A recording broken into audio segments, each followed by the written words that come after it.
நல்லா வளரணும்னு அதிக விலை கொடுத்து ஷாம்பு ஆயில் எல்லாம் பார்த்து பார்த்து யூஸ் பண்றீங்களா? முதல்ல அதெல்லாம் ஓரங்கட்டி வைங்க. நம்ம எடுத்துக்கிற உணவை பொறுத்து தான் முடியே வளரும். அப்படி நம்ம சேர்த்துக்க வேண்டிய உணவுகளை பத்தி பார்ப்போம். முடி நல்லா வேகமா வளரணும்னா டெய்லி உணவுல ஒரு முட்டை சேர்த்துக்கோங்க. கூந்தல் ஸ்ட்ராங்கா உடையாம இருக்கணும்னா வால்நட் சாப்பிடுங்க. முடி பளபளப்பா சைனிங்கா இருக்கணும்னா வெண்ணெய் சிறிதளவு எடுத்துக்கோங்க. முடி உதிர்வு அதிகமா இருக்குன்னா கீரை தினமும் உணவுல சேர்த்துக்கோங்க. அடர்த்தியான கனமான கூந்தலுக்கு பூசணி விதைகள் எடுத்துக்கோங்க.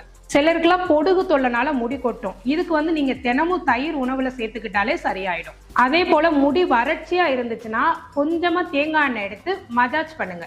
முடி வேகமா வளரணும்னா சால்மன் மாதிரி ஒமேகா உணவுகளை சேர்த்துக்கோங்க. முடி டேமேஜா இருந்துச்சுன்னா எப்பவுமே பாதாம் பருப்பு டெய்லி சாப்பிடுங்க. அதே போல முடி வேர்க்கால்கள் பலமா இருக்க ஆளி விதை சாப்பிடுங்க.